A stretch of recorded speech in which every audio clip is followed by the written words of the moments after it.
Hello, everyone, and welcome to our PDA Town Hall.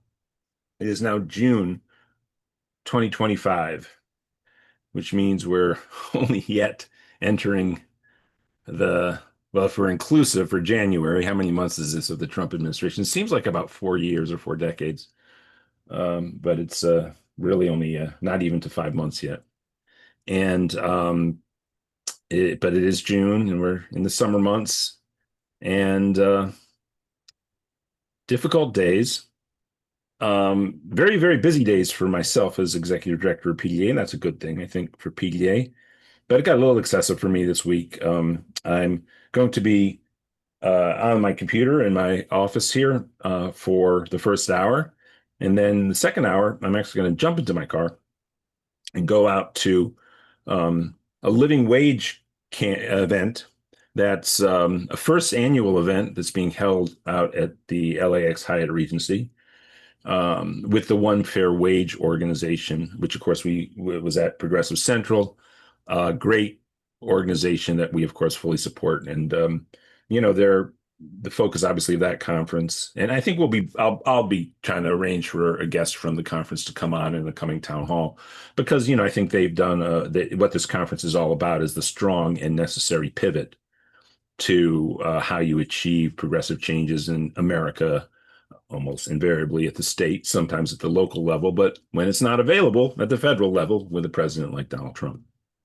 So, without, of course, in any way pulling back from, obviously federal political objectives to be achieved through later election victories by us, the progressives.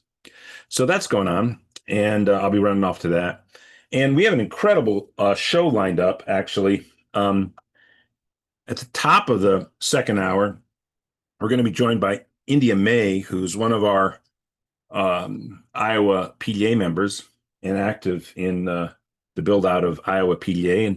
And India May was not only present, but played a role in the exchange with Senator Joni Ernst that went hyper viral this past week, where Joni Ernst, her response to Medicaid cuts was glibly, "We're all going to die." And then of course, her response afterwards just sort of dug a deeper hole for herself.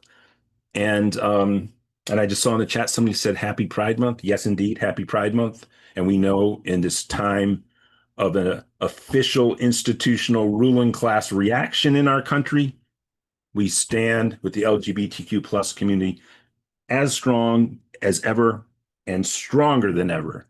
And of course, in particular, in our solidarity with members of the transgender community who are so much the focus of hatred from MAGA. And not just hatred, but the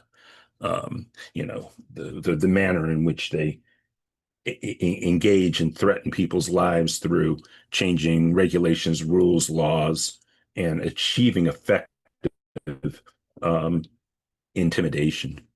And so we stand fully with the LGBTQ plus community, and we will be joined in the second hour after India May by a great young man who is stepping up to run, poised to run for Congress. We'll hear the details.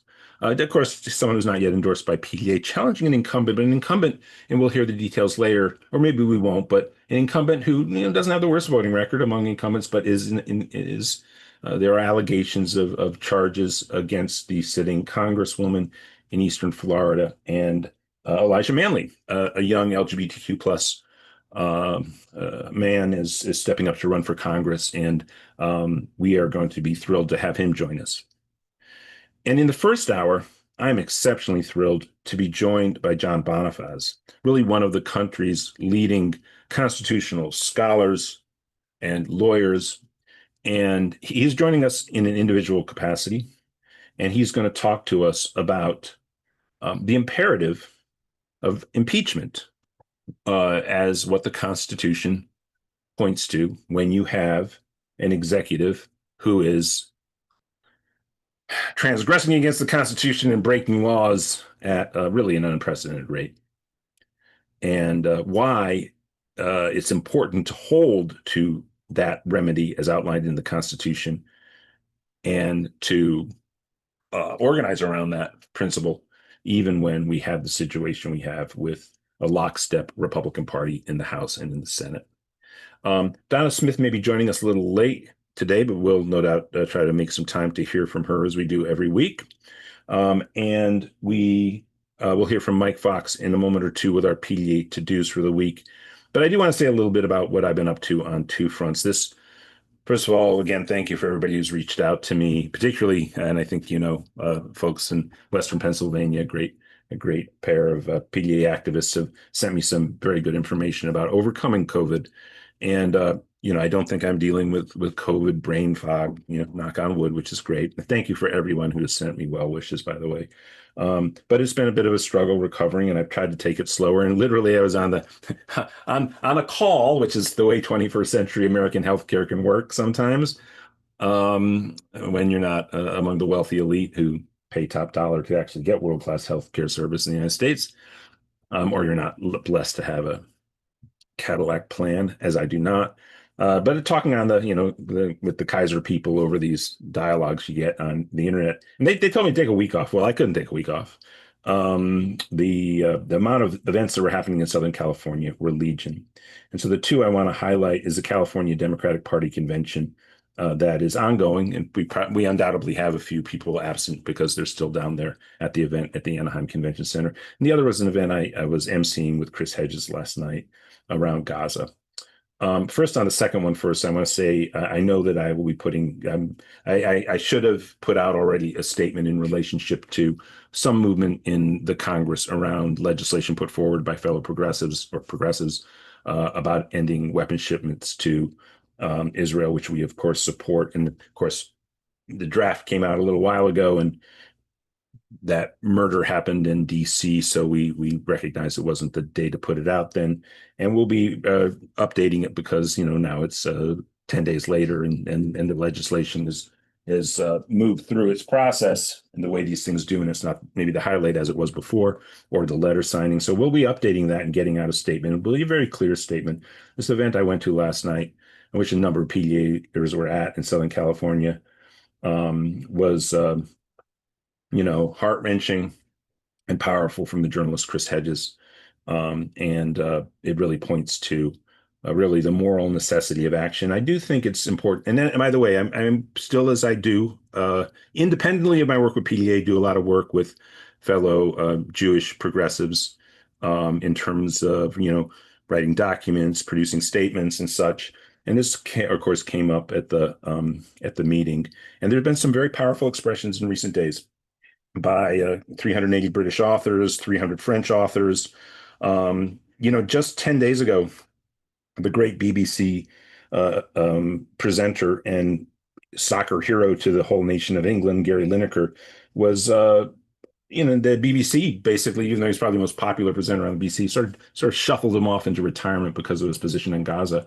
And I don't think it's a mistake that something that high profile happened, and then 380 authors came forward with a very powerful statement.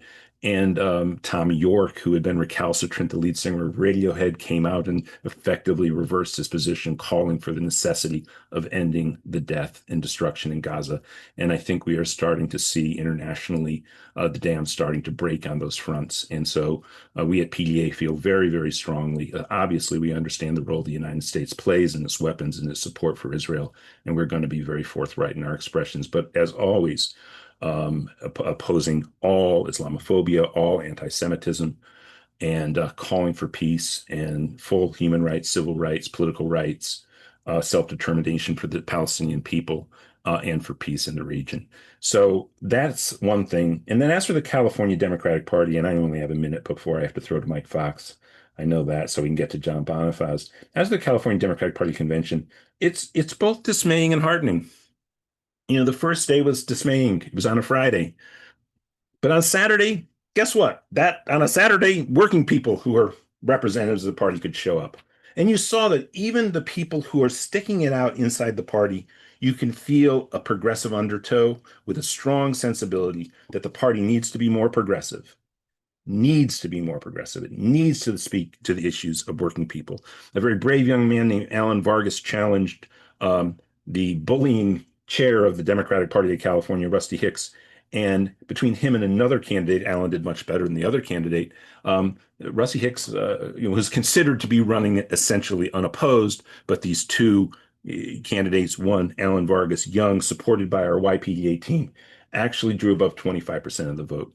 And that was actually a stunning rebuke to a leadership that is so stagnant in California, so unresponsive to, a state that has more wealth than any region in the whole entire world, which is massively populated, fourth largest economy in the world, and we have rampant homelessness. We have incredible wealth disparity. I mean, I think the statistics on California wealth disparity are even greater than they are in the United States of America. So, in defunded public institutions up and down the line. And people look to the California Party for progressive leadership, and from the top of the party, it's absent.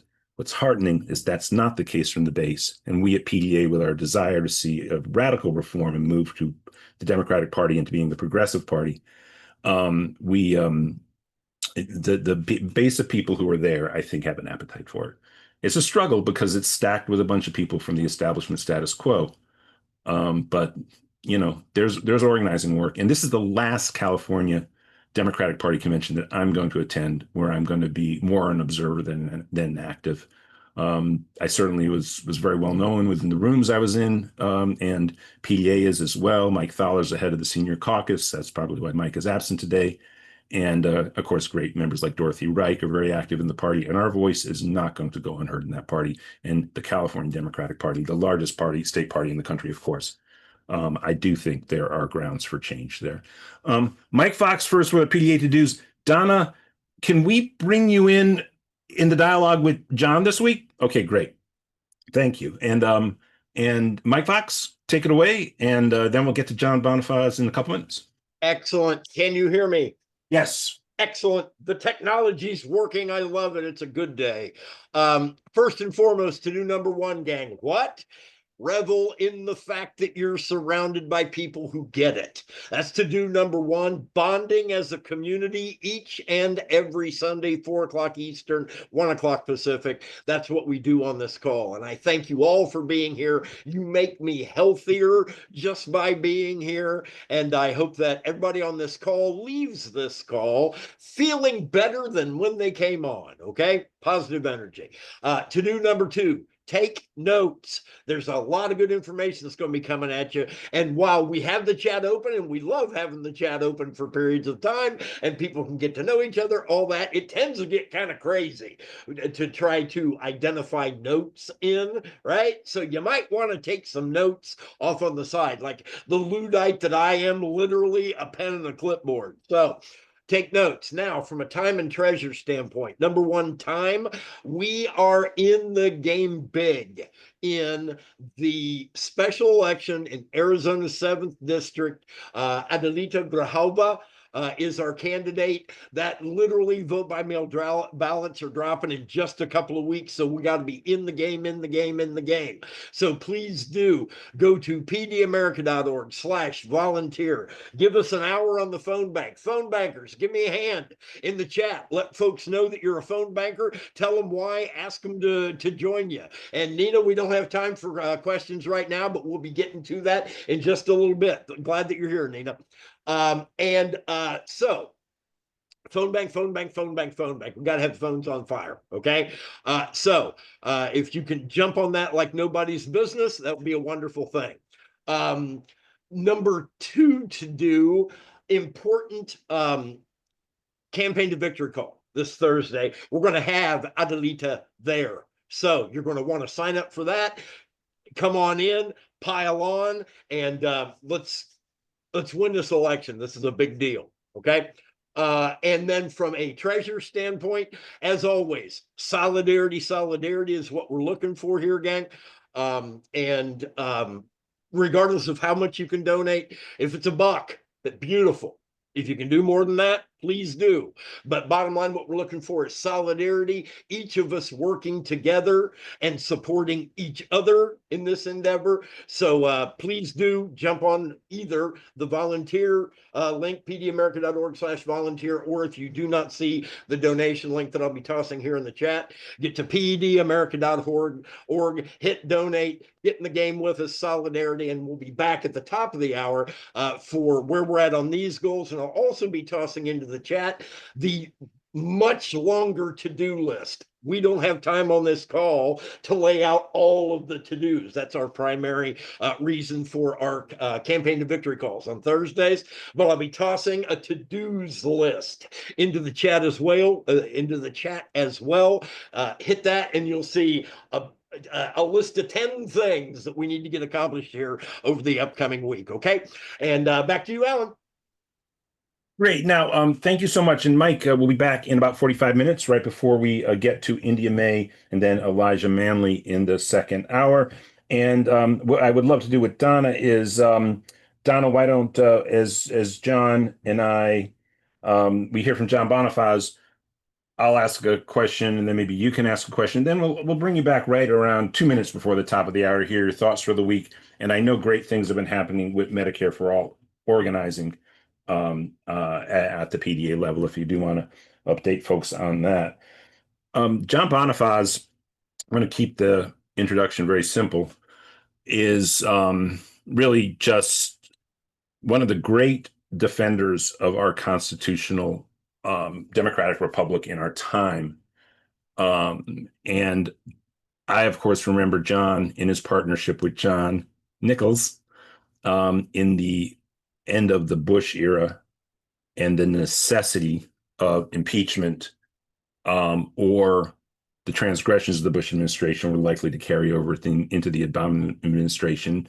And of course, while the Obama campaign may have been weighted in a sympathetic manner, no, the statutes that were implemented during the Bush years were not eradicated, as John and John were warning at the time. That's my recollection. And there was a lot more to the detail, of course, relating to the necessity of impeaching George W. Bush. John is here in an individual capacity. If you want to learn more about John Bonifaz, it's pretty simple. Just go to Google, and Bonifaz is spelled Bonifaz, and you'll learn more about John Bonifaz. So to start off, John, I just want to hear your thoughts about the contemporary moment, the imperative of impeachment, and if you could start with a very basic outline of the role of impeachment as a remedy in the Constitution. Thank you so much, Alan. Thanks for having me on today. Thanks to everyone at PDA for all that you do. I'm proud to be here to talk with you about the reason why we must invoke the impeachment clause of the Constitution at this very moment. So to start out, I do want to start with why we even have the clause in the Constitution in the first place. The framers understood that we were not to be a nation governed by any monarch or any tyrant, no kings in America. And for that, they set up three co-equal branches of government with the Constitution. Article 1, establishing the United States Congress. Article 2, establishing the presidency. And Article 3, establishing the judiciary. Three co-equal branches of government, no kings in America. Yet they established as well an extra guardrail in the Constitution to deal with that president who would trample on the Constitution, trample on the rule of law, commit high crimes, crimes against the state, and would need to be impeached and removed for that. And that is the impeachment clause, Section 4 of Article 2. And that is the clause we must invoke at this very moment.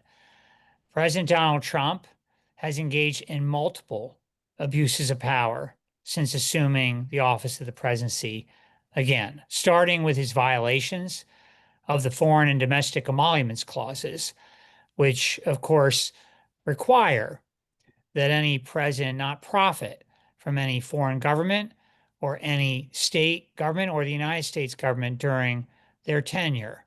And yet he refused to divest from his business interests all over the world when he took that oath of office, and he was already, upon taking that oath, in violation of those clauses.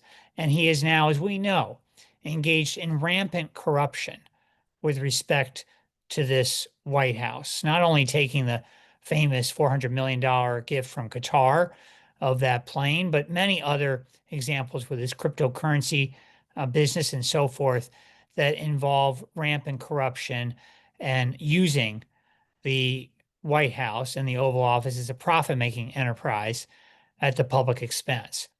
But the list goes on beyond that. I won't cover all the abuses of power, but I'll name some of them, starting with the unlawful, illegal kidnappings of U.S. residents, deporting them unlawfully, detaining them unlawfully, sending them, removing them from the United States and sending them to foreign torture prisons in certain cases. These are all abuses of power. There are attacks as well on the First Amendment because many of these U.S. residents are being targeted because of their decision to exercise their First Amendment rights, which they have as residents of the U.S. with respect to speaking out for Palestine. So these are serious impeachable offenses.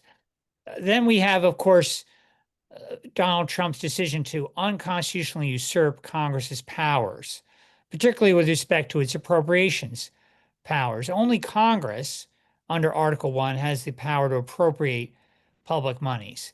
And yet Donald Trump comes into office with obviously Elon Musk and Doge, and they freeze these expenditures, these appropriated funds. They engage in freezing trillions of dollars of public expenditures that have been appropriated by Congress, all unlawfully. Some courts have already ruled that those freezes must be lifted, and the president has ignored that.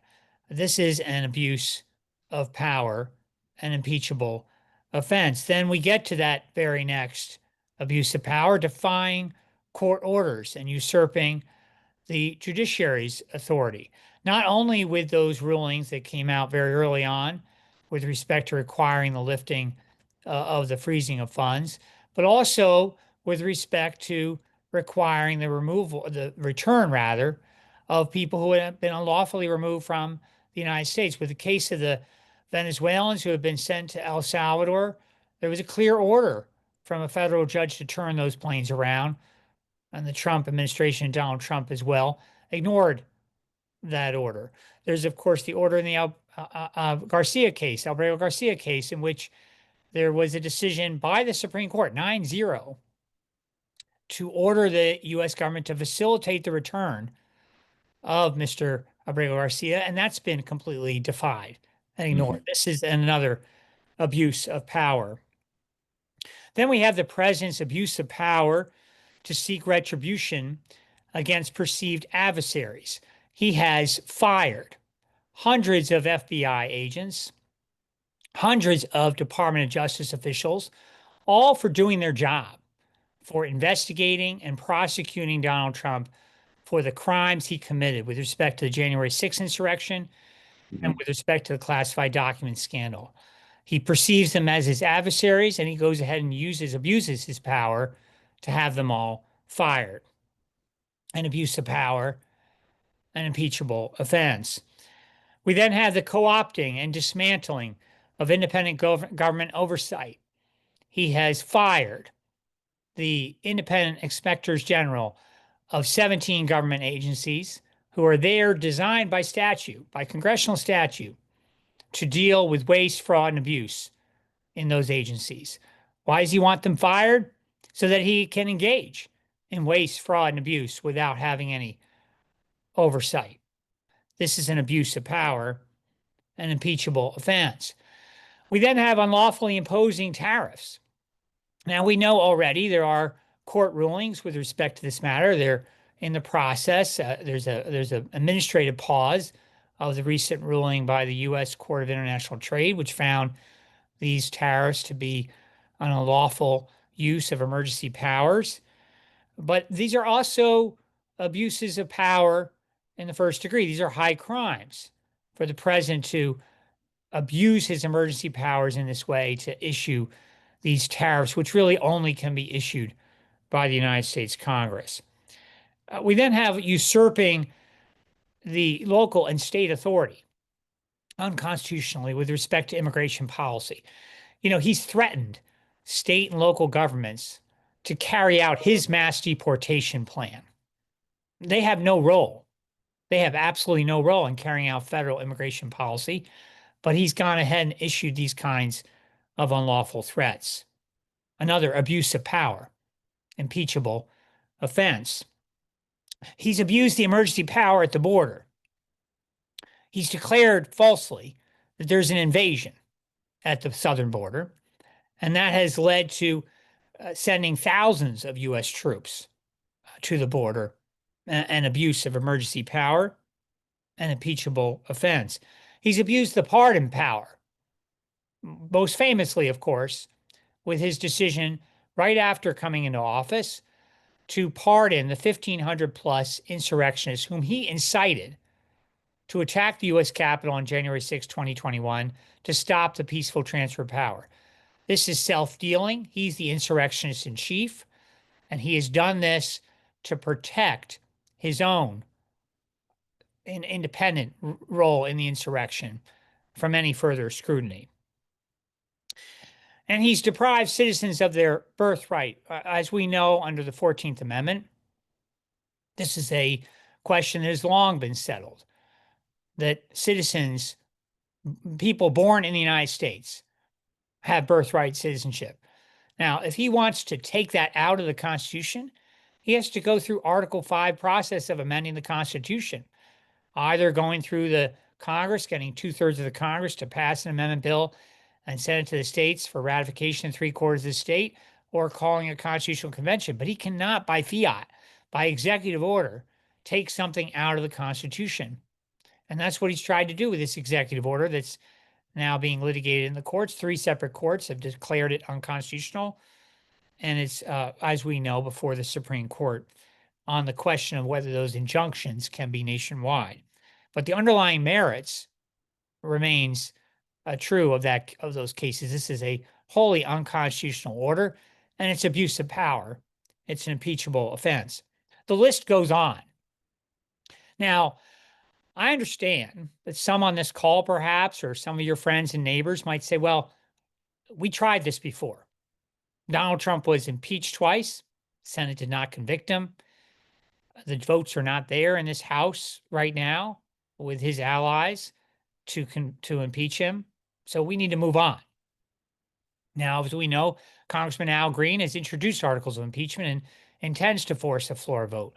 But aside from that, we have 3 responses to this. First, we either have a constitution or we don't. We either have an impeachment clause or we don't. If we're not invoking the impeachment clause at this critical hour, then we're effectively ceding the Constitution and giving up on it. And we cannot be giving up. We refuse to give up on the Constitution at this moment in our history. Second, we normalize these high crimes when we do not name them for what they are. These are not policy disputes. These are abuses of power. These are high crimes against the state, and they need to be named for that.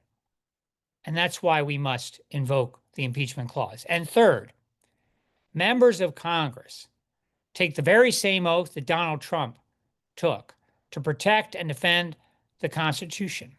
They have a duty to stand up and defend our Constitution at this critical hour. And for all of those reasons, we need to demand that our members of Congress back Congressman Al Green, introduce their own articles of impeachment, and demand the impeachment and removal of this lawless president.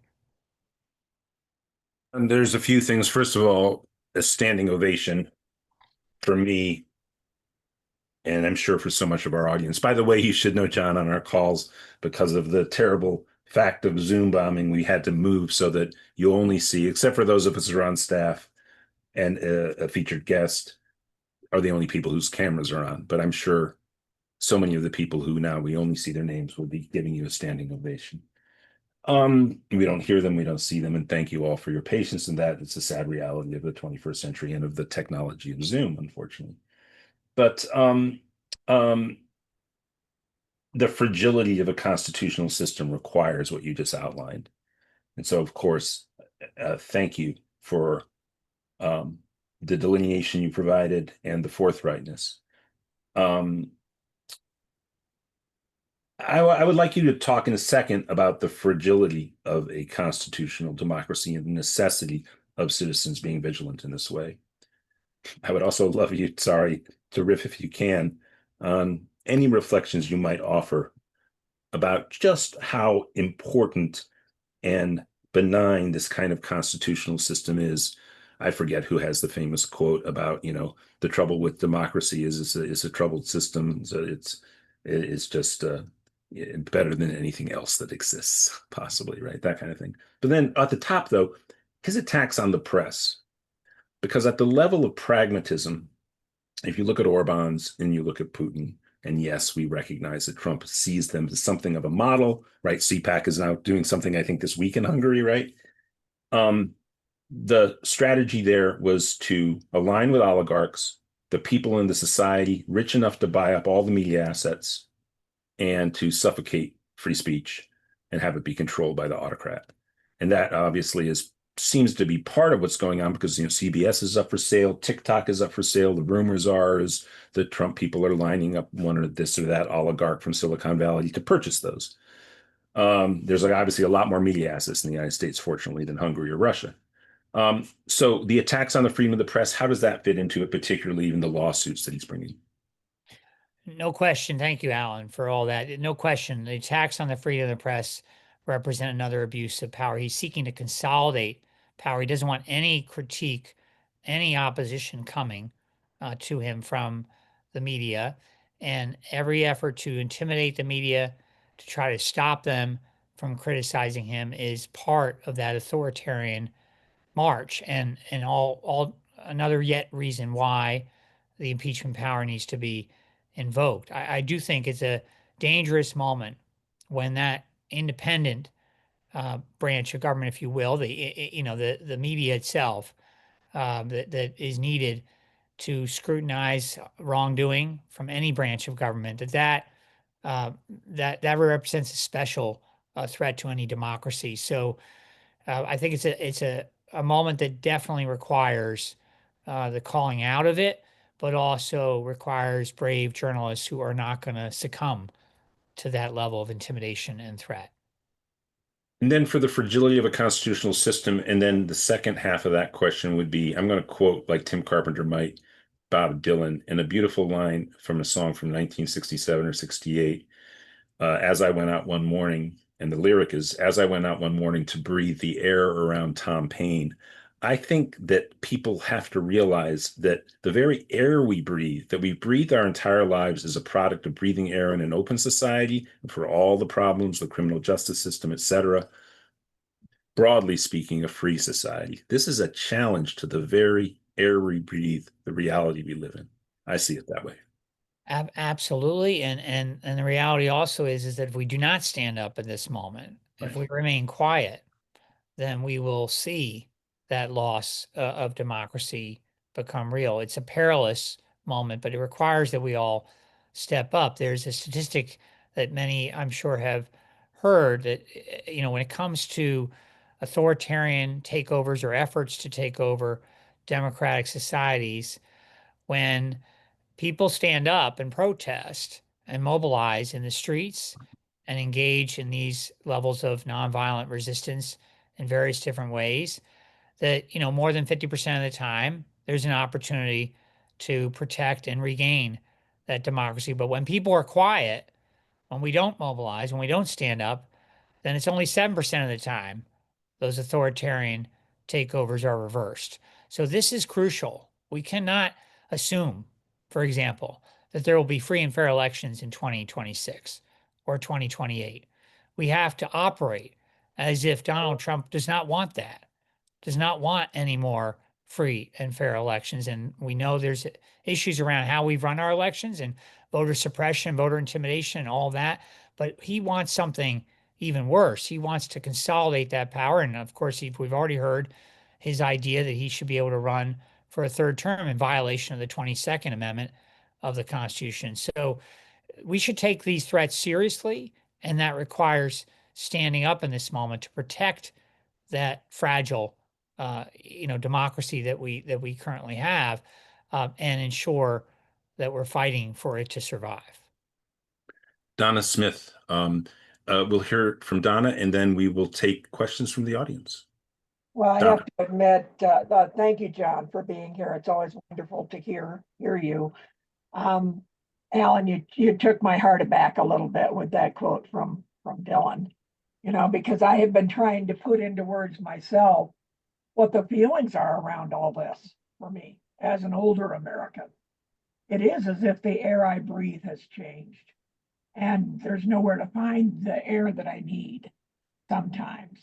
So I so agree with you, having studied the Constitution not nearly as much as you have, that either we have it or we don't. Either we believe in a constitutional republic or we don't.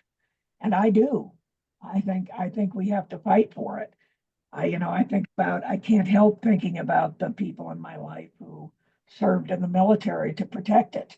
My father in World War II, my son in Iraq and Afghanistan.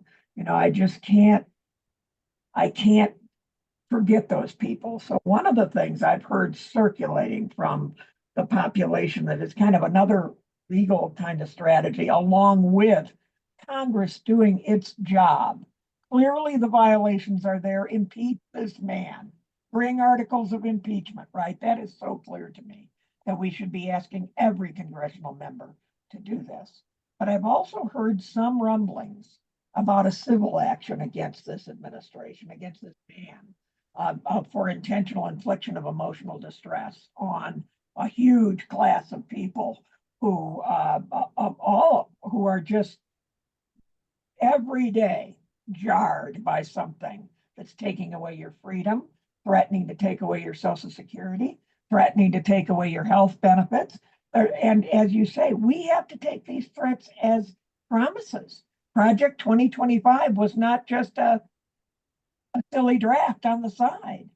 We knew, right? So I know I'm preaching to the save, John, but you're an attorney and a very talented one. Do you think there would be any measure of value to going at something from a civil perspective from the citizenry, or is that kind of misplaced energy at this point? Thank you, Donna. Well, I have not seen that discussion, but what I will say is that one of the challenges with any kind of litigation of that kind is going to be the standing question. So, standing is the legal doctrine, as many of you may know, that requires that you show concrete and specific harm for the remedy you're seeking in court. And so, a generalized harm that's brought on behalf of a broad part of the population is a much tougher sell than one in which you go into court and you argue that concrete particularized harm that the individual parties have. So I think that's going to be probably the biggest barrier, but I'm all for creative legal strategies. I think they ought to be tried. I don't think we should be dissuaded, by the boldness of efforts, and I don't think we should be risk averse. We need to be engaged in doing whatever we can to stand up to this lawless president. What I will also add, is that with respect to your point about every day there ought to be articles of impeachment being introduced, this is a popular measure as well right now. There is a recent poll by Research Collaborative and ASO Communications that was done that shows 52% of the overall public supports impeachment, 84% of Democrats, 55% of independents, and 20% of Republicans. And then they provided an analysis of that polling study, and they said that these numbers match the height of the impeachment proceedings during the prior administration, both with the Ukraine scandal and with the insurrection, meaning that the case was already being publicly made in both of those moments, and the numbers match today. where they were back then without even a full public case having been made. So that's significant. So when any member of Congress suggests, well, this is not a popular measure to engage in, that's not where the voters are, they're wrong. They're absolutely wrong. But separate and apart from that, they have a duty to stand up and defend our Constitution. And I have very little patience for, frankly, any member of Congress, whether they be a Democrat, independent, or Republican, suggesting that impeachment is divisive or that impeachment is not politically sound or that impeachment is not the current way to go or distracting.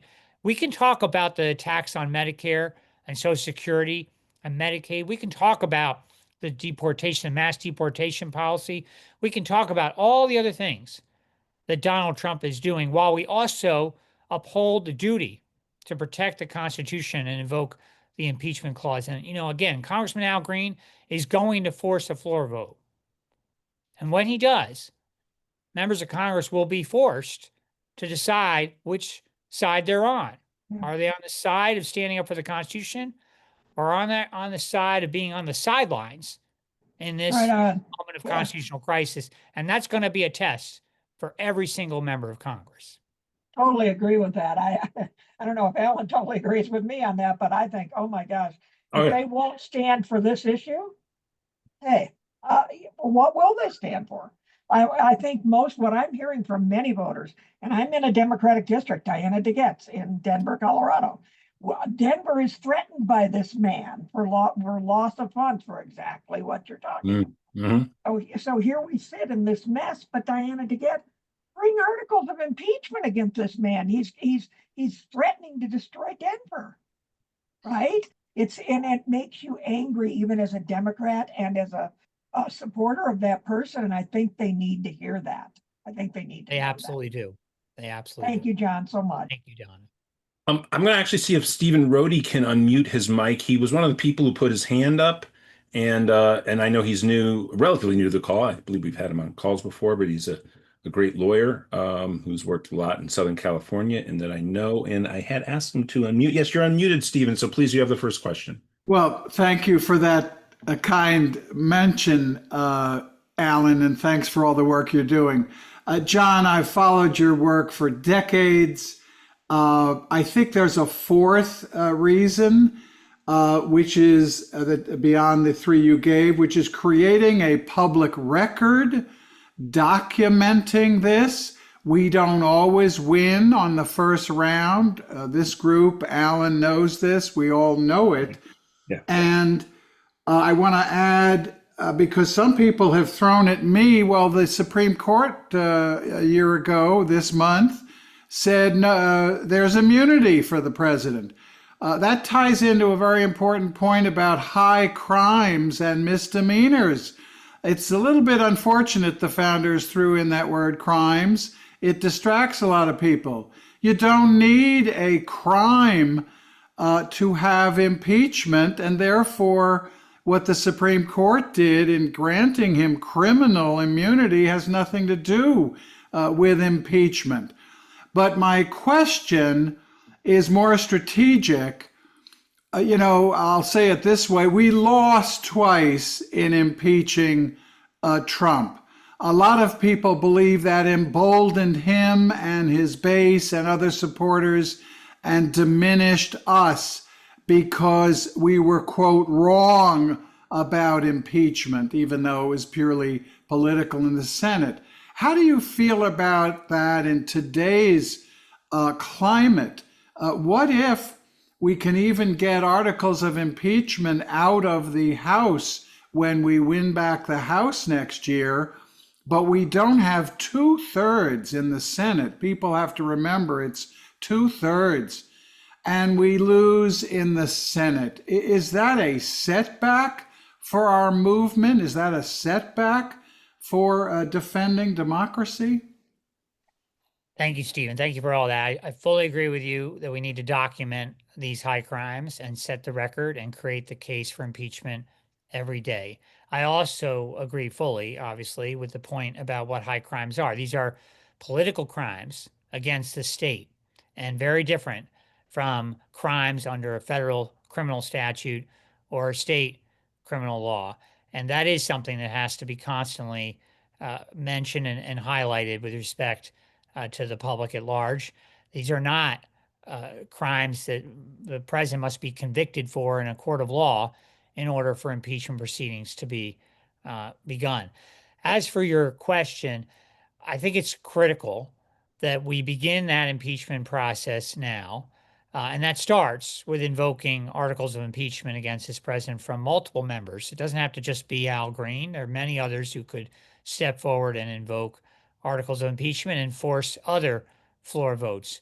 But when and if there is a House of Representatives that actually passes articles of impeachment and forces a Senate trial, absolutely, the bar is high, 67 votes in order to convict. I think that what's important here is that we not lose sight of the value of making sure that we're setting the record straight, that this president is impeachable, that he's committed high crimes, and if members of the Senate are going to acquit him of those crimes, of those high crimes, then they will be held accountable by history and by their constituents. But what we cannot do, in my view, is say, well, the votes are never going to be there to convict, and therefore we shouldn't do this at all, because that effectively takes this very constitutional remedy off the table. There is only one constitutional remedy for addressing abuses of power, and that's the impeachment clause. If we take it off the table, we accept that these high crimes will never be held accountable for and that there will be no check on this presidency other than an election cycle. And that's a very dangerous moment, in my view. So we have to proceed with the understanding that what's critical is to invoke the process and fight for conviction. But if he's not convicted, recognize the value of moving these kinds of proceedings forward. Thank you for that, John. We have 13 people on stack, so we're going to ask people to be as concise as possible. I'm also going to try to give priority to people who haven't regularly spoken on PDA town halls, but nonetheless, I'll also bring in people who have. First up, Carly Fines, please unmute. Next, I'm going to go and call Jorge Paez. Okay, Hi. go ahead. Go ahead, Carly. Hello, Mr. Bonifaz. Thank you. I'm also, my concern is, what about Trump and RFK's attacks on the neurodiversity and chronic illness community? How is the Constitution, how is the articles of impeachment going to protect that particular group of people? Because that's me, and I'm sort of fed up with RFK blasting all this nonsense when the majority of us prove him wrong every dang day of the life. Even he himself admitted that nobody should be taking medical advice from him. How are we going to, shouldn't we find a way to impeach him as well? Or is that taking things too far? No, it's not taking things too far at all, Carly. Thank you for that question. To seek the impeachment of a cabinet officer who also is engaging in abuses of power. And I certainly believe that RFK Jr. is in that category. As well as it perpetuating ableism and saneism. Being autistic myself, this does not fly. Yes, I fully agree with you, and I do think that a case could be made on that basis, as you cite, and many other ways in which RFK Jr. is frankly defying science and threatening the health of the American people with Donald Trump's support, obviously. But the reason why I focused on Donald Trump is because he's obviously at the top. But I do not want to suggest that other members of his cabinet somehow are immune or should not face that call for impeachment. We have seen multiple abuses of power from other cabinet members, including RFK Jr., but also Secretary Rubio, for example, and his participation in these unlawful kidnappings of U.S. residents and removing them from U.S. soil.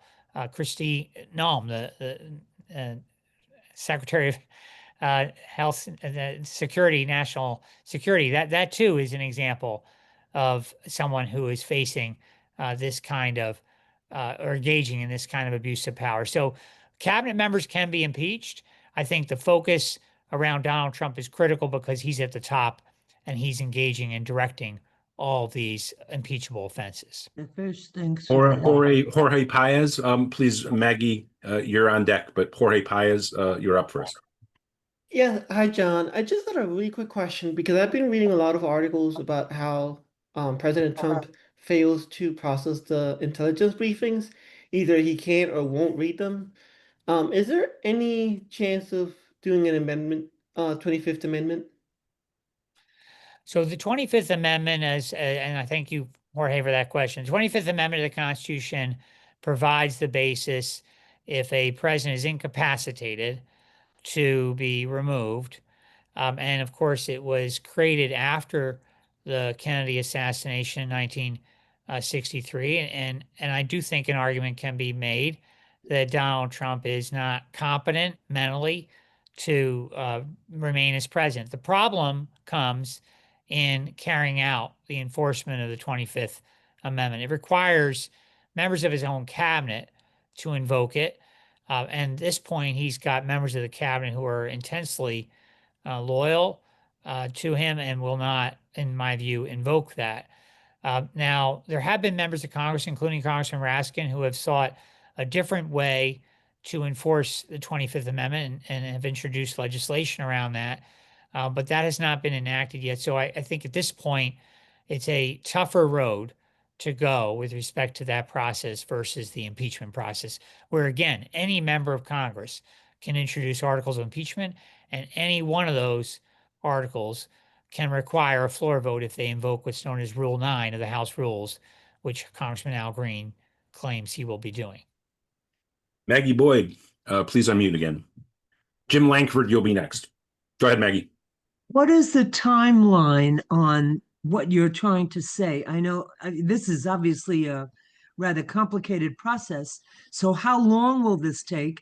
When does Al Green plan on introducing his impeachment proceedings? And are there other, in other words, you're telling us to ask our congressman to also write up articles of impeachment? Is that actually what you're doing?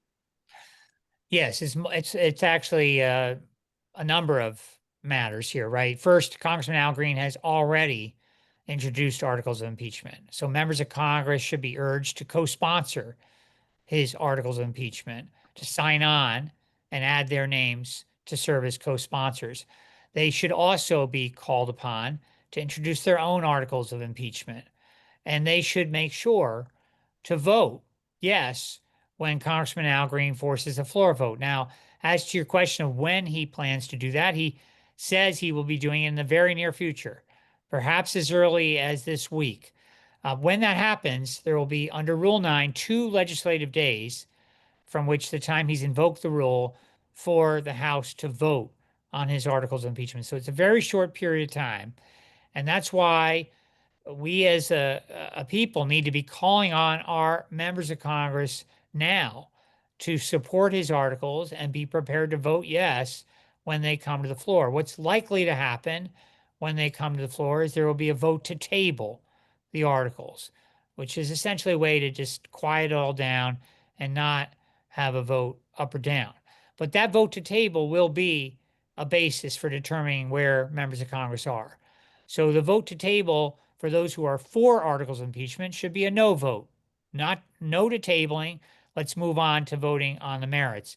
And look, last time Congressman Al Green did this, he did it 3 times during Trump's first administration. And each time he got more members of Congress to vote with him. But he should not be alone.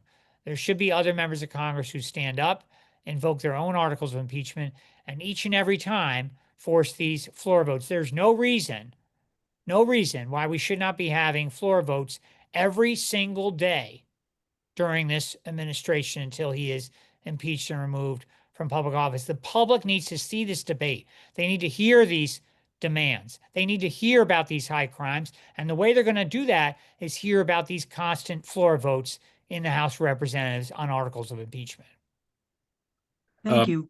Thank you so much, Maggie. Jim Lankford, you're up. Before Jim goes, I do want to say, actually, as the PDA 501c4 banner behind him.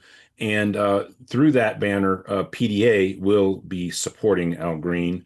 I am not the czar of PDA, but I am tasked as the executive director on urgent decisions to make those decisions for the organization.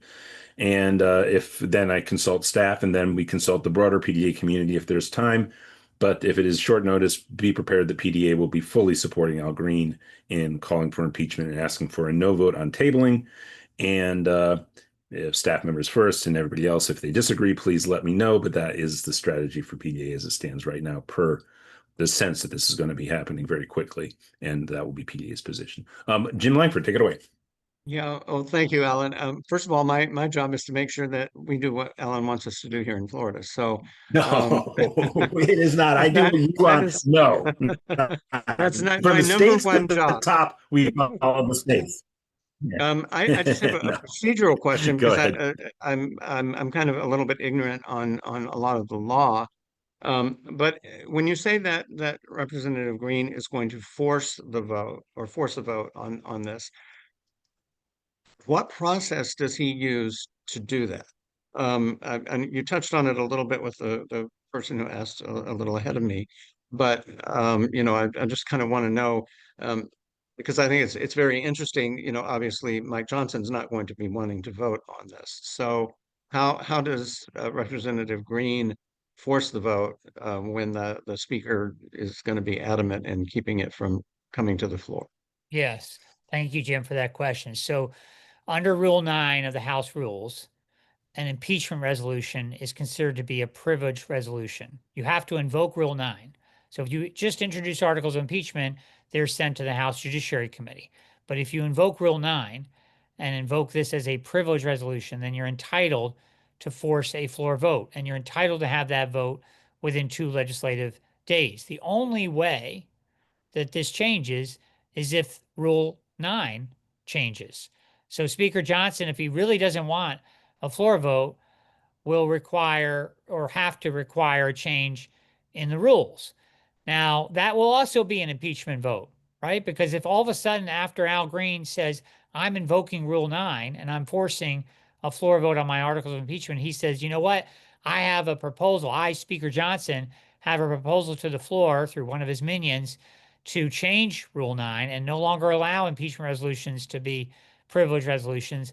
That vote itself will require a floor vote, and that will be an up or down vote that members of Congress will be held accountable for. So if they vote to take away the power of any member of Congress to force a floor vote on articles of impeachment, they're obviously siding with this lawless president. They're siding with being on the sidelines in the face of this lawlessness. So they need to be held accountable for that.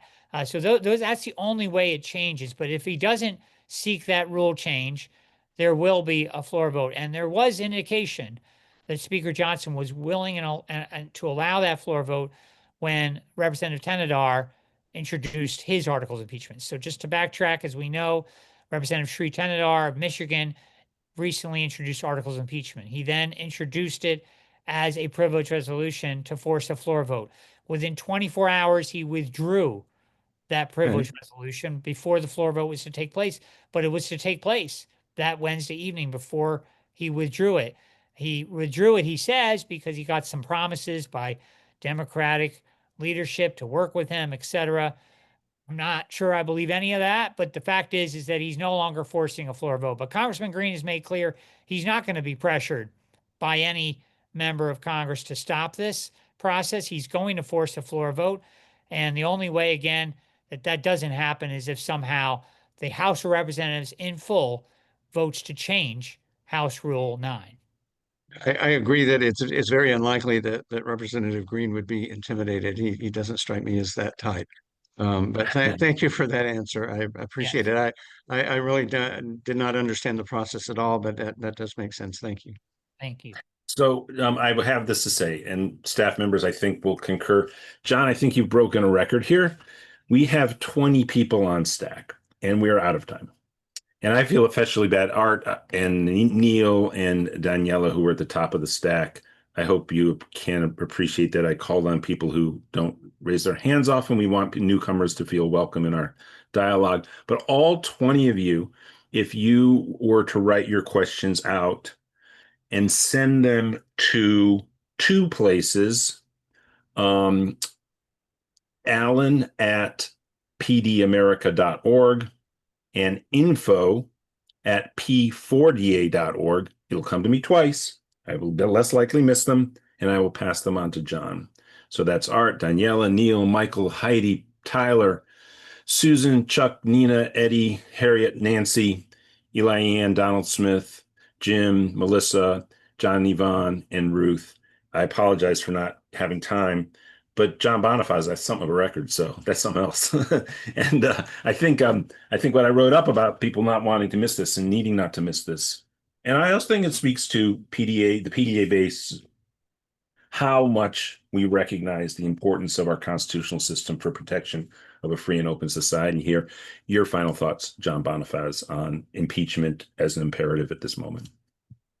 Thank you, Alan. Thank you all very much for being part of this discussion. I'm sorry we didn't get to all the questions, but I'm happy to try to address them via email. And I do appreciate this discussion. It's so critical in this moment we face to deal with that very constitutional remedy we have for addressing these abuses of power. And I think the energy in this discussion is indicative of the energy across the nation for this. People are ready to hear what the remedy is. We hear the diagnosis all the time. We hear about we're on a march to tyranny, we're on a march to authoritarianism, we're on a march to fascism, but we don't hear enough, quite frankly, from those same voices who are elected officials on what the remedy is. And that's the remedy we need to be talking about. It's impeachment. So the next time you hear a member of Congress or another person with influence talk about how we're on a march to tyranny, say, well, are you going to talk about the remedy, which is impeachment? Stand up in a town hall with a member of Congress and ask them that in public, or go before them with respect to letters to the editor in your local newspaper. Whatever we can do to raise this very critical point that we have a remedy in the Constitution. It's called the impeachment clause, and we need to invoke it. And together, I think that's what's required at this moment to protect and defend our democracy. So I thank you all. I'm honored to be with you for this discussion, and I appreciate all that you do.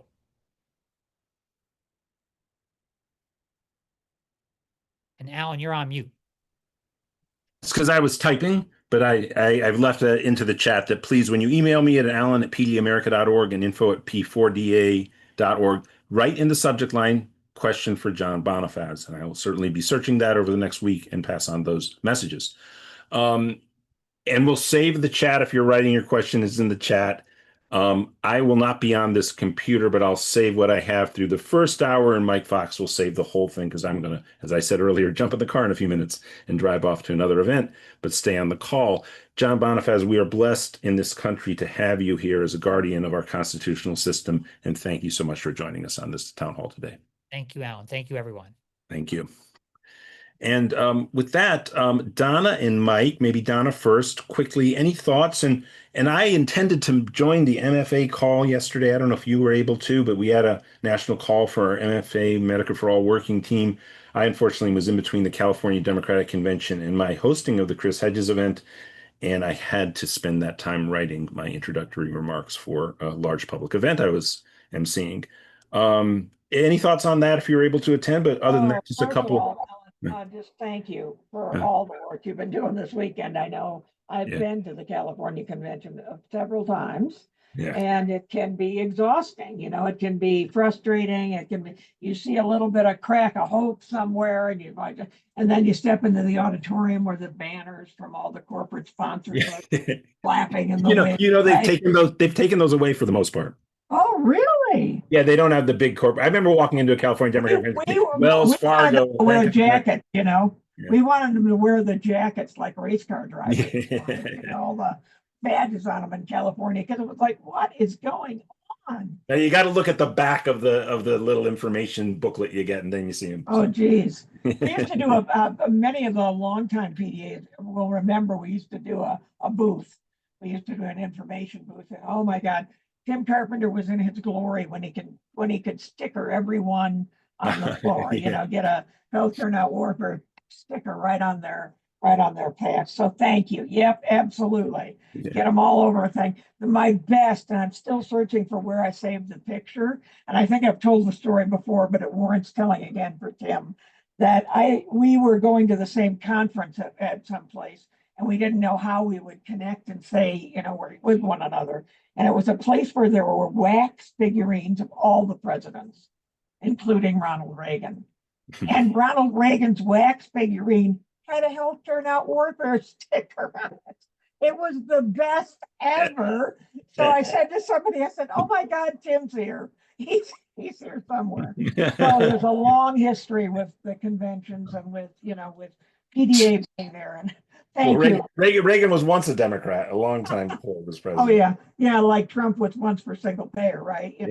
There you go. Anyway, I'll segue into we had a really good planning call for our June 10th issue team call for Medicare for All. We decided that we want to really dive into the issue of the moral injury that's happening to professionals in the healthcare arena right now.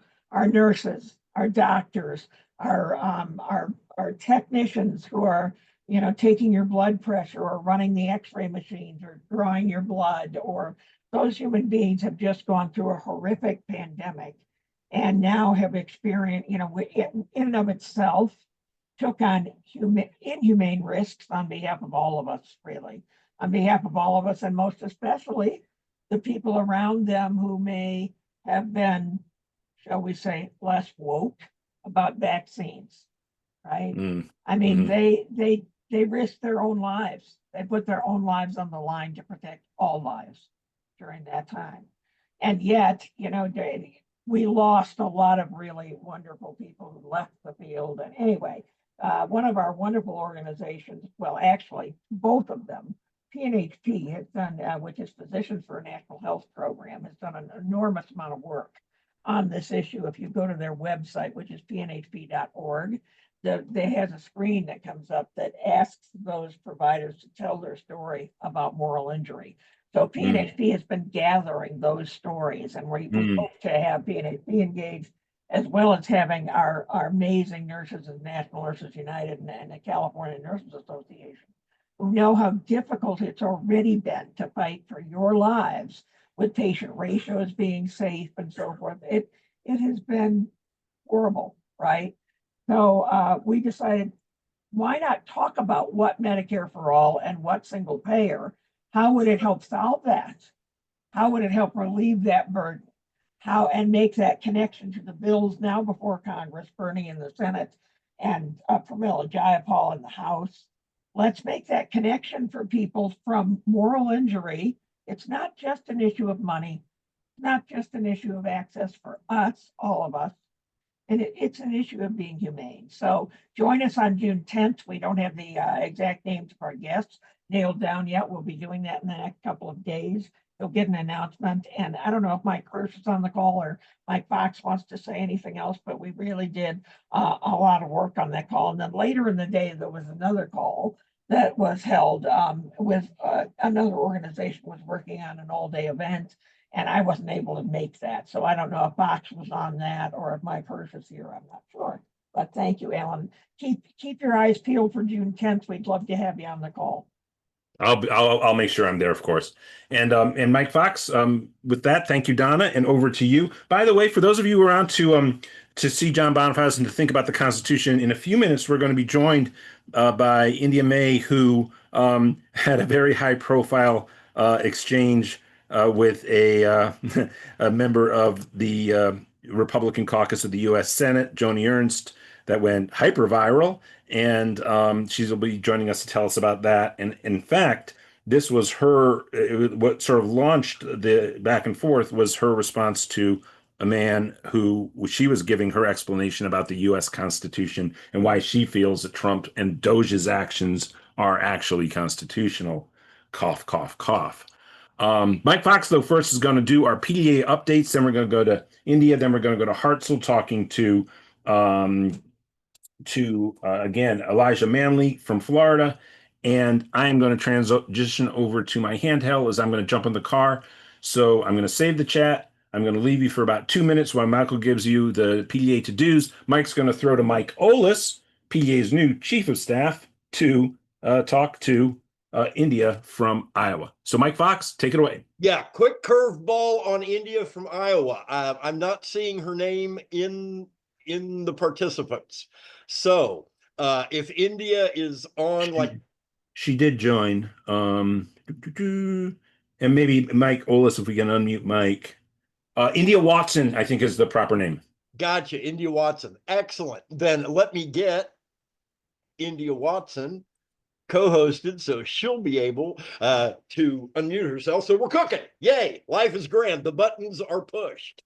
All right, so really quick, because we're running behind here, but we've got to show solidarity with the following people who have donated during this program. Thank you so much to Quincy and Paula and phone banker Beverly Nelms, double dipping as always, and phone banker Linda, double dipping, and phone banker Erica, double dipping, and Neil and Becky, and phone banker Rick, double dipping, and David, and phone banker Lois, double dipping, and Debbie, and Linda, and phone banker Betsy, and Yana, and oh goodness, Michelle, and Margaret, and Deborah, and Lorna, and Margaret, and oh, that's Maggie. Yeah.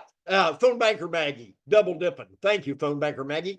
And George and Dr. Sonnenborn, double dipping as always. And phone banker Michael and double dipping Dr. Deutsch out in Western Pennsylvania. Thank you, brother, as always. And phone banker Michael and Michael we got a lot of Michaels. Up in Chicago, who always starts us off every single week with your kind $5, brother. It's just like clockwork. Bing, bing, bing. So if everybody can show solidarity with those folks, we're still a little bit behind on fundraising as we speak. And let me take a look at our volunteer shifts. We need what do we need? We need 9 more. We need 9 more people to sign up via the volunteer link to hit our goal for this call. So I'm going to be tossing that into the chat. If you don't see it in the chat, go to pdamerica.org/volunteer. Give us 1 hour, and we'll get you on a very productive and easy project. I promise you. And secondly, donate by going to either the link that I'm tossing in the chat or pdamerica.org. Hit the donate button. Let's get to 100% solidarity on this call. And with that, I'll toss it over to Brother Mike Olis. Brother Olis, are you ready to take this handoff? Hey, Mike Fox, how's it going today? Hello, PDA Slamming and world. jamming, brother. Good to see you. I'm out of here. It's yours. Awesome. Well, hey, for those who don't know me, my name is Mike Olis. I just started as the PDA Chief of Staff based in Indianapolis, Indiana, and spent the last 7 years at Our Revolution and in the Bernie world, taking on Trump and trying to get Biden to do the right thing. So it was awesome to be with PDA and building this movement going forward. This morning, I got an email from Carrie Larson in Iowa, our chapter leader in Iowa, saying India Ray got this whole national conversation going on with Joni Ernst and Medicaid. And so India, welcome to our call today. And would you introduce yourself and tell us what happened and tell us the power of bird dogging? Hi. To clear up any confusion about my last name, right now it's Watson on the chat. I need to change it. I'm going through a last name change. So I'm India May from Iowa, and I attended a few town halls from Iowa. We've got Chuck Grassley, Ashley Hinson, and Joni Ernst, who are trying everything they can to avoid going to town halls because of people like me. But not just me as an individual. This was coordinated with, low battery warning. Sorry, everyone. There we go. This was coordinated between multiple different advocacy groups. So I have to give a quick shout out to the Insufferable Wenches of Iowa. B Words Get Stuff Done. We've also got North Iowa Fights Back. And I'm sure I'm neglecting a few others, as well as our PDA group. So we add the pressure to all of these meetings so they don't get away with it. And we're still underreacting, considering the legislation that we're facing, right? And we all know this. I don't need to harp on that. So Joni Ernst, I don't know if everybody in the chat knows about the interaction. But if you want to see the POV of me shouting at her for whatever reason, it's all on the PDA.Iowa TikTok account. I live streamed the entire thing, and I wanted to really focus on what would get under Joni's skin a little bit. So we called her a liar. We told her the consequences of her actions.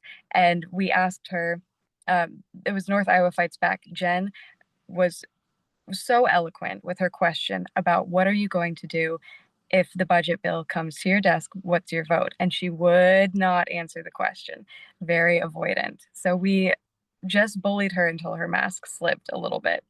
So this was more strategic than it looks.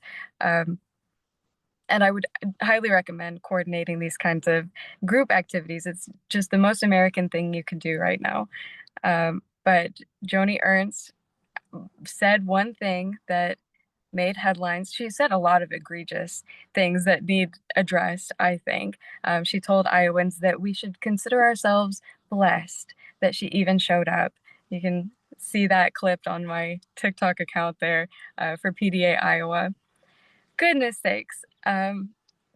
Also, check out my response video because she made so many headlines saying, well, I yelled, people will die about cutting Medicaid, Medicare, and SNAP all at once and just hurting millions of people.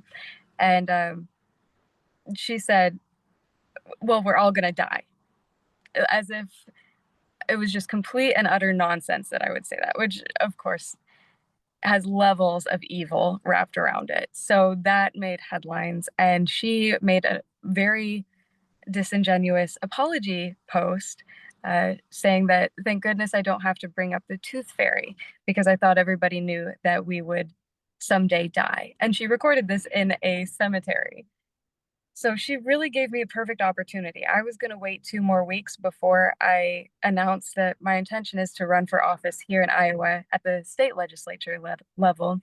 But I wanted to take the opportunity that I was presented to bring it to a national stage.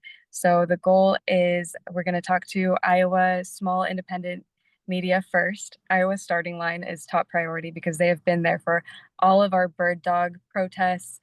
We popped up outside of a hospital that Brenna Bird, our AG, thought that she could get away with going in sneaking in a public appearance, and we just made it uncomfortable outside the building, making sure to coordinate with the hospital that we were not bothering them or interfering with their business at all. And it went really well, and Iowa Starting Line covered it really gracefully, and it was awesome. So they get my thanks, and I want to give a shout out and be sure that you are coordinating specifically with independent, really fast responding, personable media at your state. Yeah, so we're going to focus on that. And then I have an interview with PBS News, the national PBS, on the 14th at a No Kings protest. So hopefully I can use this sort of platform, not just with my own campaign stuff, but also to bring attention to these awesome advocacy groups. Like what you guys are doing is just phenomenal. Awesome job. Gives me hope every day. And also, Yeah, I've spent some time in Iowa, down in Burlington, where we tried to stop a factory closing, where Trump had told people he was going to be the greatest jobs creator God ever created, and then the oldest factory in Iowa and the oldest factory west of the Mississippi got offshored under Trump. yes, And we that are was a facing few years back. layoffs to this And, day. being in sort of a conservative part of the country that wasn't always conservative, how is what you did last week translating? And do you think that there's a moment here where we can take a place like Iowa back and get Joni either to vote the right way or get her out of office? I don't have any hope whatsoever that we are going to be able to bully Joni into behaving better. I think whatever they're doing, they're very effective at it.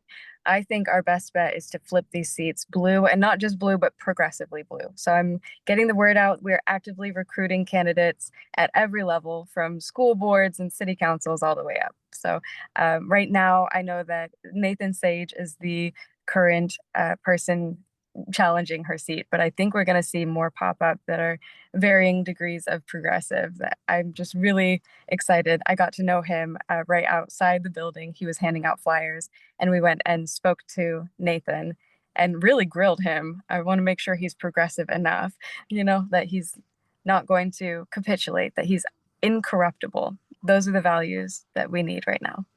I'm seeing a question here, but where do you live in Iowa? Tell us a little about Charles City and you're part of the Iowa neck of the woods. Yeah, it's the northeast corner.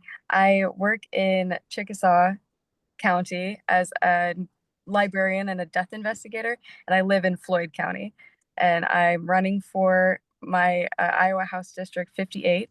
It's a very primarily rural, very red area that is currently facing a bit of a crisis with healthcare availability, especially mental health. And I have some experience working as a mental health nurse. So those are my focuses and passion right now, is education and healthcare, which we are seeing profound challenges with across the state of Iowa, but especially in these more rural districts. Absolutely. So hopefully we'll have you back on and we can talk more about Thank you. organizing the progressive movement across the Midwest. Obviously, Henry Wallace is an Iowan, and there's a great progressive legacy in Iowa and across the Midwest that has sort of been buried under this Trump insanity. So we're going to fight to build that back and bring back Democrats in a strong way. So any last words for us, India, as we keep the call moving today, and we'll be in touch. Gosh, I'm just really appreciative of you. Thank you so much for everything you guys are doing. We are a great team. Take care. Amazing work, and it's awesome when people that are part of the PDA world make national news and make a huge impact. So if you're out there, keep bird dogging, keep raising hell, keep challenging the powers that be, because it works, And sometimes you land a big punch in the face. So great job, India, and I'm going to hand the mic now back over to Hartzell, and we'll go talk about some congressional organizing. Yo, can everybody hear me okay? 10-4. Now. Can you hear me? All good? Yes. Oh, fantastic. Hey, y'all. So it's Hartzell. I hope you all can hear me. I'm in the mall, and I can explain why I'm in the mall. I'm getting married, and so my mom wants to buy my suits, and I don't have any money. So I said, yes, Mom, please come and buy my suits. So I'm here at the mall. Beautiful suits, by the way. I did a great job. And I'm very just thrilled to welcome on to our call someone who I think is going to help us change the world. And we're building power with this person. His name is Elijah Manley. This is, I guess, our YPDA pop-in, as we're going to call these things, our Young Progressive Democrats of America pop-in. And we're joined by Elijah Manley. And I will read you his bio right now from Elijah's website. And it says that Elijah is more than just a substitute teacher and an organizer. He is a relentless fighter who knows what it means to struggle and to overcome. He grew up in poverty and homelessness right here, or I guess right there, in Florida's 20th congressional districts. We're talking Southern Florida. Elijah has experienced the challenges that so many South Floridian families face today. And that is why our friend, our brother, our comrade, that's why he's running for Congress. And we are so excited to welcome Elijah on the call. Where you at, my friend? I'm right here. Can you see me and hear me? You sound great. There he is. If I had a soundboard, we put a big applause right behind you. So we'd say hello and welcome. So we got about 10 to 15 minutes, my friend. And we have not made any sort of endorsements in your race. We just want to give you a platform to preach, my friend. And I know that we'll be circling back with you with YPDA to be doing some grilling as our friend who was just on as India said, right? We're going to do some grilling for you. But we also just wanted to hear about you, my friend. You're running against someone who allegedly is comically corrupt. You are not. Let's hear from you, brother. Explain your race. Tell me all about yourself. Yeah, well, first of all, thank you so much for having me here, and congratulations on getting married. I'm not ready to get married yet, but I know how it is when you go, Yeah, me neither. Me neither. into the mall with mom, and mom kind of takes over the show. But of course, thanks everybody for having me here. Thanks Alan, thanks Hartzell. I see a couple familiar faces here. Will Walter, who's doing incredible work in Wisconsin. Our Florida people, James Langford, Nina Tatlock. Oh my God, so many names here. I can't get to everybody. But thanks so much for having me here and for having me share a little bit about my race and my campaign with you. My name is Elijah Manley, running for Congress in Florida's 20th congressional district that covers parts of Broward and Palm Beach counties, and the bluest part of our state, the last remaining blue black bastion in Florida, sadly. And before I was running for Congress, I was a organizer. Now I'm a substitute teacher. I served, bartend, cooked, cleaned, mopped floors. Working class kid, come from a working class background. But before all of that happened, I just want to take you back to how I got to this point where I'm running for Congress to fight for our democracy and for the values we care about as progressives. It all started in 2008 with a single mother. We lost everything in the 2008 financial crisis. I was about 7 or 8 years old, and we lost our house. We got evicted. We were kicked out of our home. And, Obama came, promising change and hope. And we all felt that in 2008. You know, Growing up with my single mom and my siblings in a working class black community here in South Florida in Sistrunk, Fort Lauderdale. If you know anything about Sistrunk, it is the oldest black community in Fort Lauderdale and one of the oldest parts of South Florida. Every morning before school, we wake up and go to the beach before the sun came out and shower at the beach. We used the showers at the beach when there was no sun, nobody around, and then we'd go to school every day like nothing happened, wearing sometimes the same clothes. And childhood homelessness, that was my reality for most of my life growing up. I remember, and I tell this story quite a bit. I remember when I was 7 years old. I remember when that eviction happened. I remember a loud knock at the door, and my mom running over and telling us to be quiet, don't say anything. And I remember rushing to the window, anyways, because I was a hard-headed kid, and opening the blinds and looking out and seeing the landlord and the sheriff. At the time I was a kid, I didn't really understand what was happening. I just remember the fear that I had as a kid and the fear in my mom's eyes and my siblings, including those that were older. And so I ran back into my room. I grabbed my Spider-Man action figure toy. I still have that fella somewhere, probably in storage, and I just held on to it. In short, we lost our house. We didn't lose it that night, but we lost it shortly thereafter, and we were out on the street. And I remember my first night out on the street. I remember, being sleeping in our car for a while, couch surfing around different houses. Even my mom renting a storage facility that we would somehow have to go to sleep in there and kind of be quiet so that no one will alert the management. And that was my earliest memories. It wasn't of parties and play dates. It was of childhood homelessness and not having a place to live. And my kindergarten teacher told me, when I was 5 years old, that I would end up being dead or in jail before I was 21 years old. And as a kid, I believed that.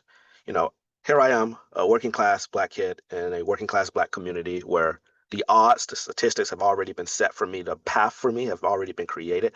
And for so many people of color out there, that's been a reality for so many people. And we hear this narrative right now that people don't want to work. Well, that's not true.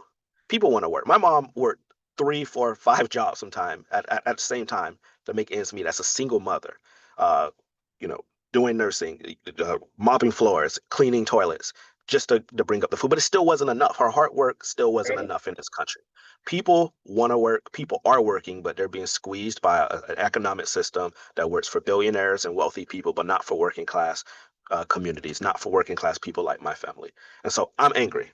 Yes, a lot of people will tell me, why are you so angry? Yes, I'm angry. I'm angry not just at the system, but because no child should have had to grow up and experience that reality that I experienced of not having housing, of not having health care. I lost my health care and my Medicaid, and there's a lot going on about that right now.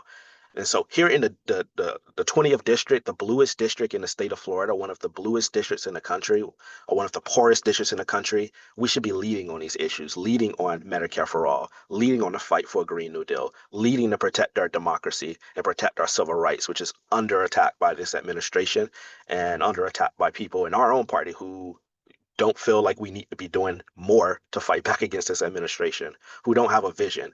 And so we do not need, like you said, comically corrupt people, a healthcare CEO who, came into office on a progressive message. And as soon as she got in, she turned her cheek and ran to the establishment. As soon as she got in, she flew over to Israel to meet with Benjamin Netanyahu. As soon as she got in, she dropped all of her progressive bona fides and decided to be a sellout corporate Democrat. Let's just be honest.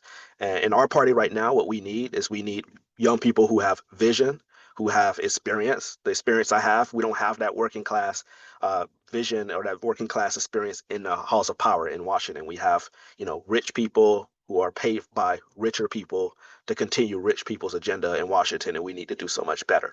So I didn't have much of a childhood, but I'm spending my adulthood fighting for our community. And I'm so thankful for the opportunity to be here to share, my vision with all of you and fight for progress. And so thank you, and happy Pride Month, everybody. Absolutely. First off, again, brother, if I had a soundboard, it'd be standing ovation. That was beautiful. Also, shout out to the single moms, the single nursing moms like mine.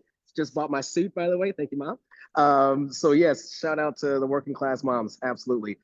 Will Walter, I know you're on the call. I'm putting you on the spot because I have 2% left on my phone. So if I drop out, I want you to take up the mantle from me. But how about you answer this for me, Elijah? You mentioned some of your policy platforms, and especially there's a lot of folks who are saying, well, yeah, we got these young folks running, but like, what do they know? What are they talking about? Do they know what they're talking about? Brother, can you explain why it is you do know what you're talking about? And what is it that you're preaching for and going to push for in Congress?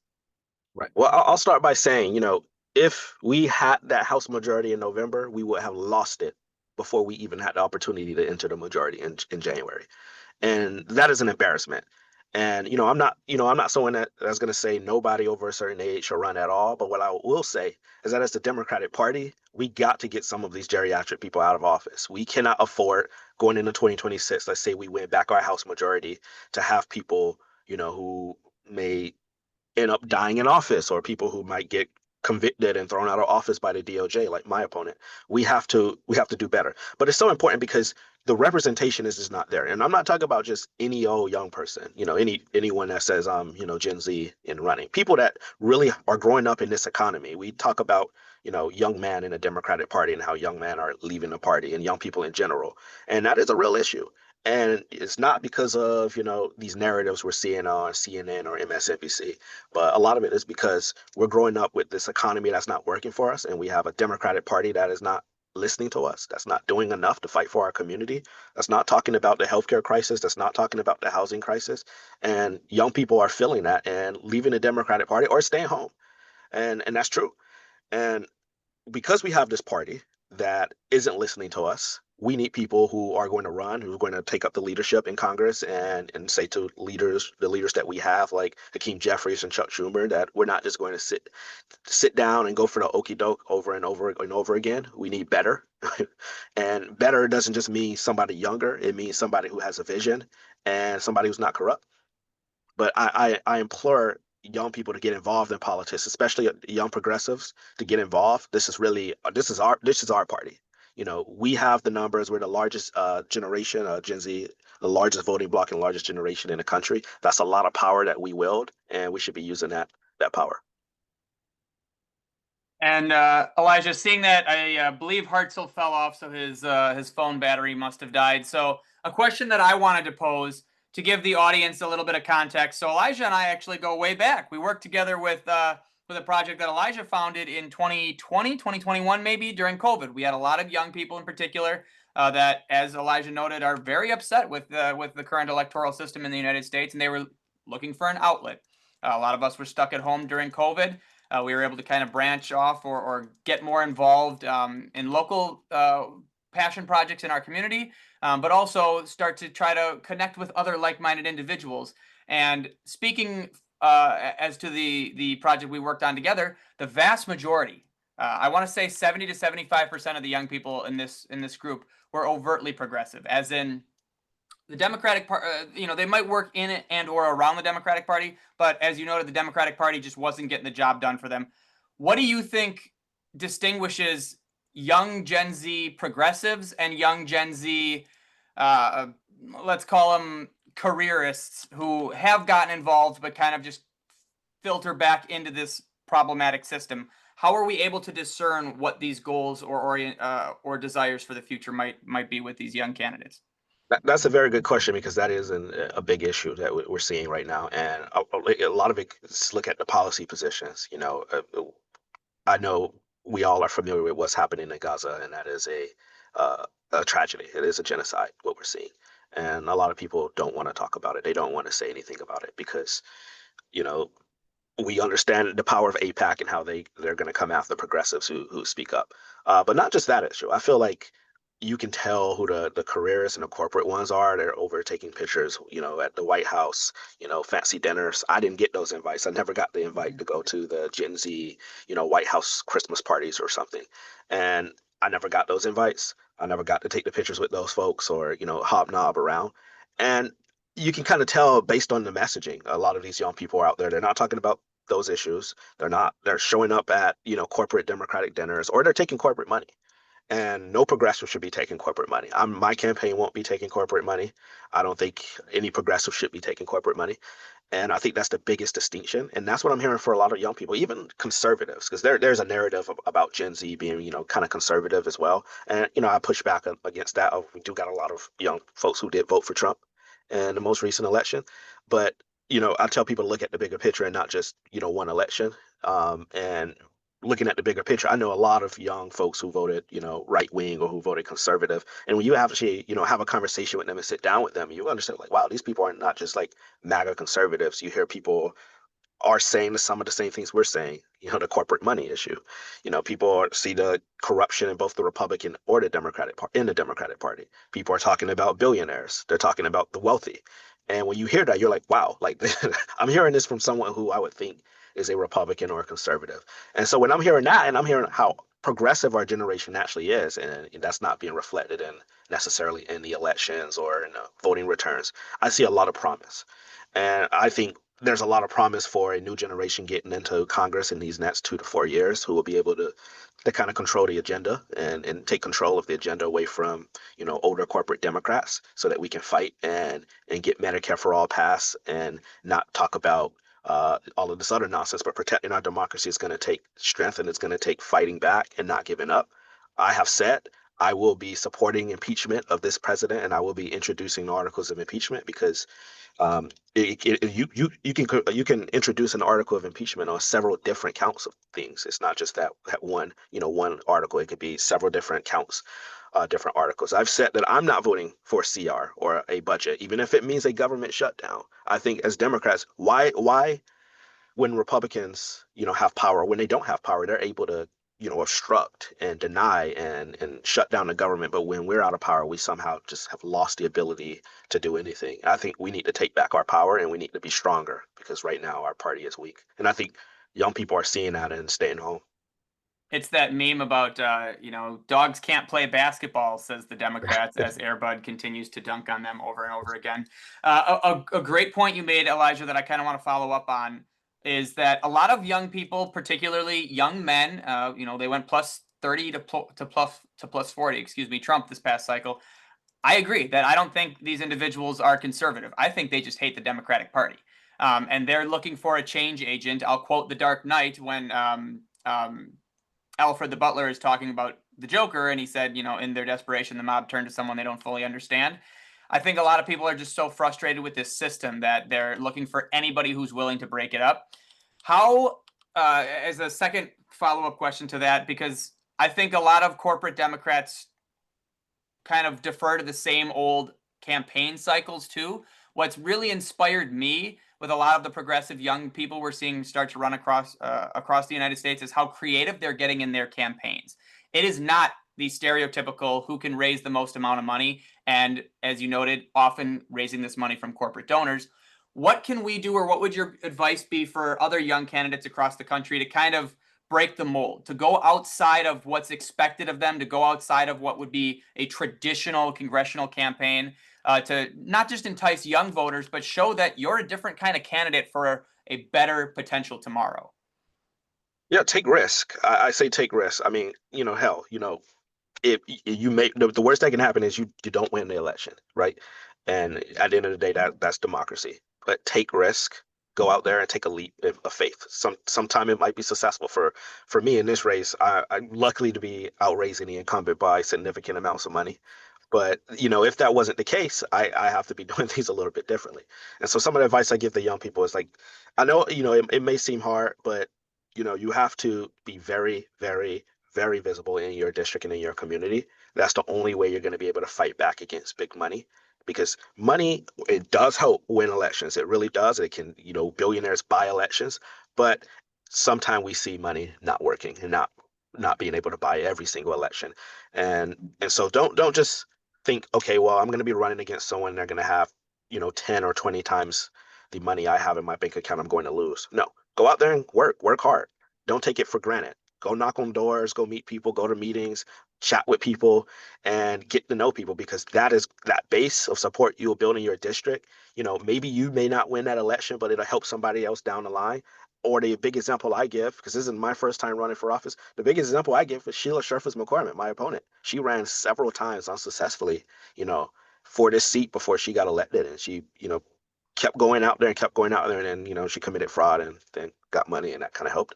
But she only won by 5 votes against somebody else in the race, 5 votes. And that goes to show you that the money, while it can be helpful, it doesn't, it isn't the end of it's not the end all. So my advice is, don't just look at the money game. Go out there, you need money, but you need people. Meet people, take it as an opportunity to learn. You might not know everything you think when you're running. Go out there and just be open-minded is my advice. That's solidarity in action, right? That's building out coalitions, authentic coalitions, which is something that I often like to preach, that there's an inauthenticity to the Democratic Party at the national level that a lot of young people have started to notice. It just comes off as almost like they're condescendingly assuming we will shut up and vote for them just because the alternative are comic book level supervillains. But at the same time, a fair argument to be made that I have heard quite often is, well, the lesser of two evils is still evil, right? We're not going to support something that I'm morally against just because it's slightly superior to the other option. But again, that's a problem with the two-party system, and we'd have to get into that at a later. And I'll, at I'll, a I'll later I'll point. briefly add to that too, because the whole narrative, and I, sometimes I get media requests from people about, young men and young men of color, for example. And I keep hearing this about, black men are, especially, younger black men are going, right wing. And, obviously that's not true. But for the people who are, thinking of this, or, thinking of that issue, you know, when it comes to young black men, it's really simple. The economy, healthcare.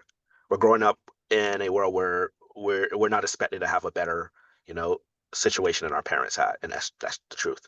And people, this consultant speak that we hear in the media from establishment Democrats about, oh, we just need to spend more money on podcasts or find a new Joe Rogan or podcast bro. And It's like they think messaging is a Harry Potter spell. Like we're going to right, combine the perfect 5 words together, and all of a sudden, millions of young people are going to say, "Oh, we're in," right, rather than offering tangible, material ways to improve their daily lives. right. Hey, William, I'm sorry to interrupt, but Alan has joined us again from his car and he has his hand up. I was just going to say maybe we might want to call on him to speak with Elijah. Oh, And yeah. also Mike Fox, can you make Alan a co-host, please? Done. Oh, well, I'm in the car. All I wanted to say is I want to put my hand up and say, first of all, props to India earlier. That was great. And Elijah, I just loved everything you said, and just keep going. Actually, that's all I want to say is I look forward to meeting you, Elijah, and what you're saying is music to my ears and a message that needs to be heard by obviously everyone in your district, but people across the country. It's fantastic. Thank you for standing up and doing what you're doing.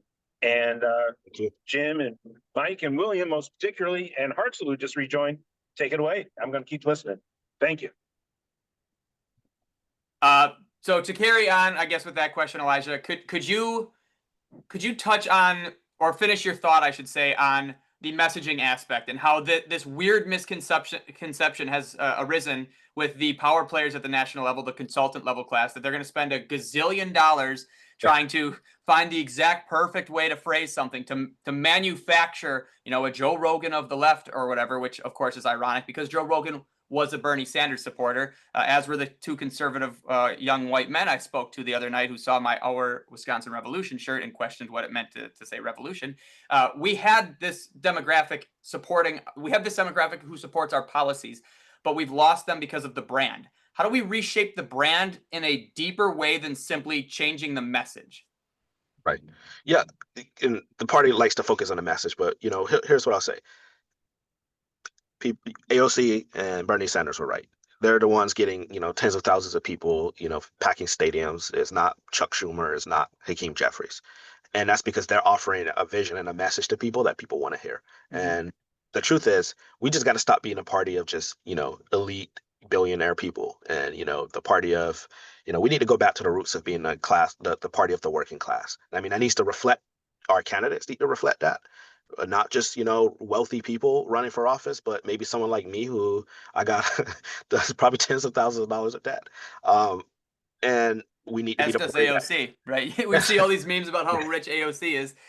She has made her finances incredibly public, unlike Donald Trump. And millions of young people are under immense amounts of debt. This is a real issue that real people are dealing with. To be able to see yourself in your elected official, I think would be incredibly inspiring. Now, Bernie, of course, is the anomaly because a lot of young people aren't seeing themselves in Bernie, but they're believing in his message because his message, again, is authentic. Yeah, we have to be that party of the working class. Like I'll give you it might be a joke to laugh at or something. I don't actually even drive. The way I get around is usually public transportation, which is not that good in Florida, to be honest. But that's how like tens of thousands of people in my district get around. They're working class people that get around, and we need to be the party of labor, the party of the working class again, a party that will be honest and say that billionaires shouldn't exist in this country. We're the wealthiest country in the world, and we have hundreds of thousands, maybe millions of people out on the street. Childhood homelessness as high as it can be, and we have a party of insider traders and a party of people who are only focused on getting wealthier and supporting wealthy people. And it's this condescension, and it goes not just the like young man, but voters in general and young people in general. Of this condescension of it should be obvious for people to vote for the Democratic Party. And I think no, we got to earn people's votes. Yes, I think it was important for people to vote for Kamala Harris in November. Yes, but we have to do something to earn people's votes, and we can't just expect okay, what people will or won't vote for us. So I think that's important. We have it's the messaging. They keep focusing on the messaging. They want to spend millions of dollars against or for consultants and podcasters. But what we're seeing with people like David Hawk, for example, who's spending money to get younger people elected to office so that we don't lose our majority and we start fighting back again. That's what we need to see more of in the Democratic Party.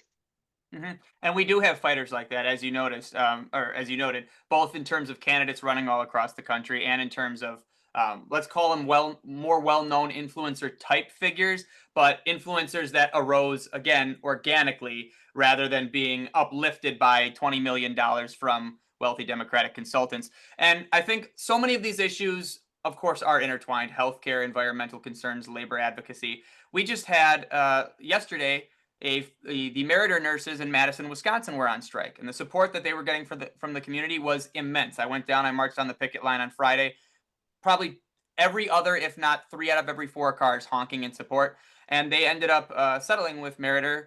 They got every single one of their demands, 8% increase in wages when they were initially offered 0.5%. We had individuals marching on this picket line that were as conservative as you can probably get, both in terms of you look at them and see stereotypical conservative vibes, but also, I spoke with a couple of these individuals, and yes, these were people who voted for Donald Trump, but they recognize the importance of moving together, marching in the same direction, even if it's not to the same beat. In Florida, this is obviously, now you noted that your community is the Blue Haven of Florida. The state itself, not so much.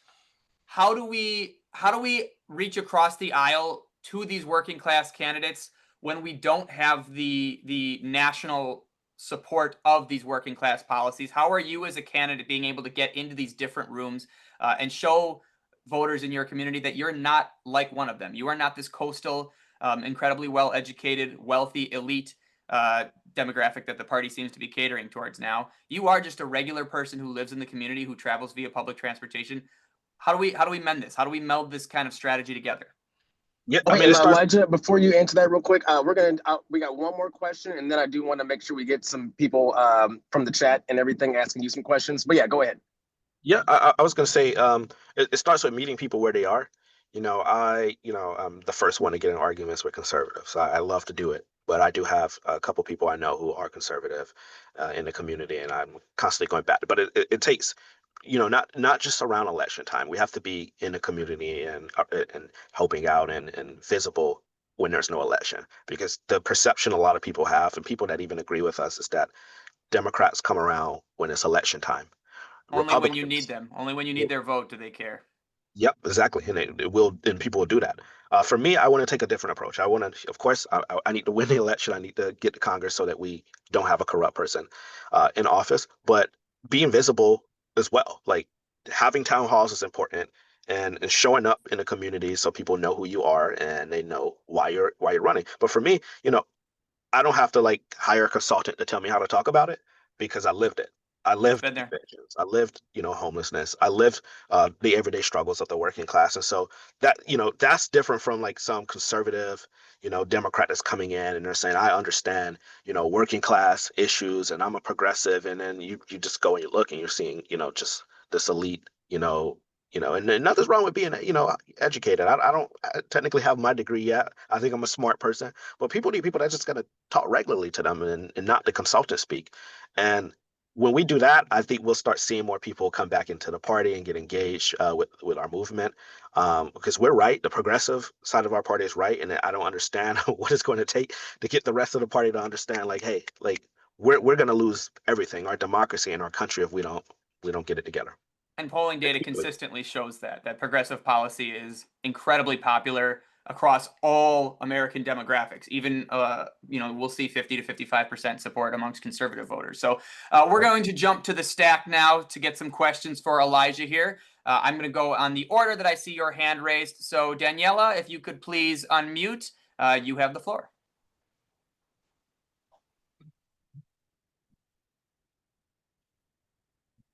Could we unmute Daniela, please? I'm unmuted, aren't I? Can you hear me? Yep, you're good to go now. Yep. Okay.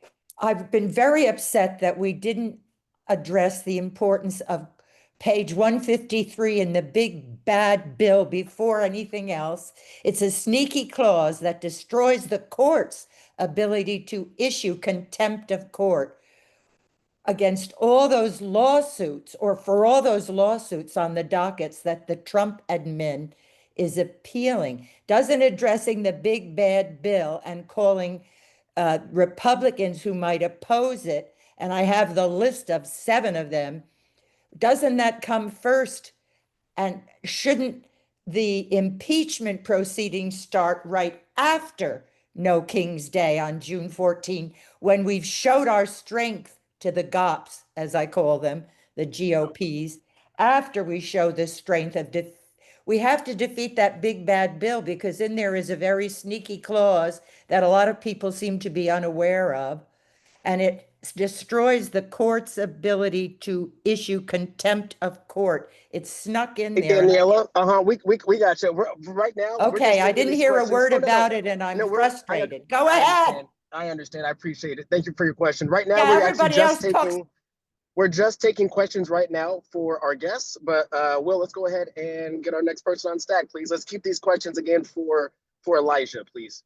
Okay, and I will add, Daniela, if you could send your question to Alan, that would have been a great question for John Bonifaz when he was here. He is an expert in every way, shape, and form, and he would have been able to get you a fabulous answer for that. But yes, let's keep our questions for Elijah while we have Elijah here. Heidi, I see you on stack next. If Heidi could please unmute and you have the floor.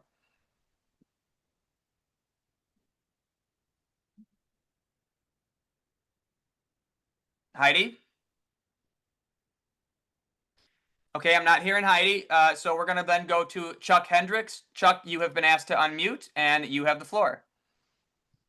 Am I unmuted? Yes, I am. Anyway, thing I want to know is we're getting beat up by the billionaires, and if you go to Congress, you need to get the laws that will get rid of the billionaires fast, such things as stock buyback, uh, short selling without an uptick, and taxing the rich. We all know about that one.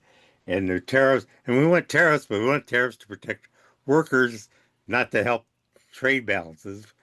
And so there's all these indications that are we don't talk about, and that's what's killing us. I know the stuff we're suffering. It's nice to pass the law directly doing that, but the complexities of what they're doing to us, and they do it on purpose and hide it, make it very difficult to track.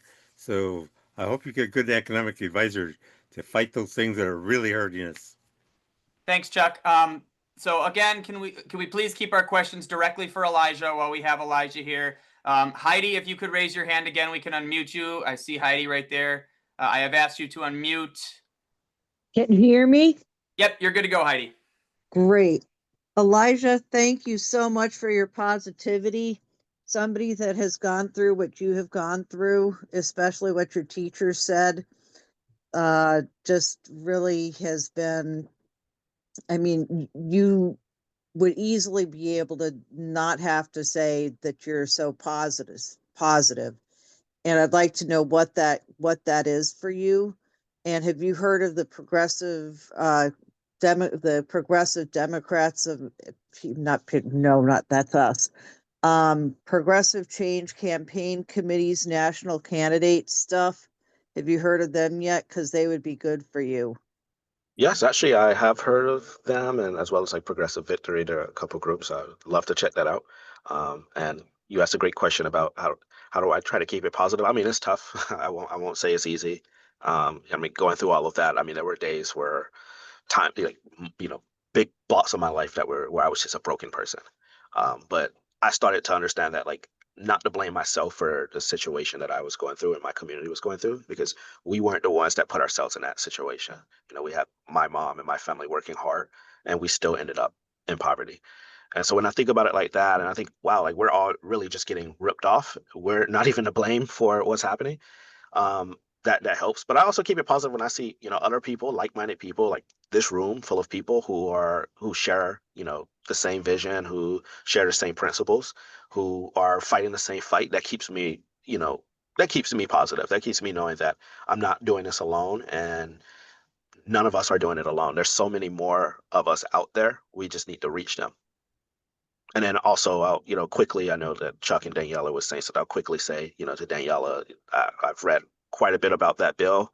It's horrible, and we need every Senate Democrat to vote against it and not to vote for no one to like, in the end, vote for it because we do got some sneaky Democrats. So that's a big and very important. And then I know Chuck asked a question. I'm not quite sure exactly all of it, but I will let you know that, these tariffs horrible, but we also need to make sure that we have labor and worker protections for folks, especially as it relates to AI and how, artificial intelligence is going to impact the labor, the workforce. And so that's something I'm continuing to research and build my knowledge on so that when I'm in Congress, I can hit the ground running on that issue. And I do appreciate, Elijah, that you're noting not everybody knows everything. Part of this and part of electoral politics should be that you're electing individuals who see the world through a similar lens as you, who know that they can grow with you and with the community. Because we're not all experts on this. Again, that's some of the condescension I see from Democrats, is it's often talking down. Oh, you, the voter, you don't know anything. You don't know what you're talking about. I know better than you, so shut up and vote for me. And that's just not how you earn trust. That's not authentic, and that doesn't build a trustworthy relationship. So we're gonna jump to the next question. I see Jim has his hand up. Jim, you have been asked to unmute, and you have the floor.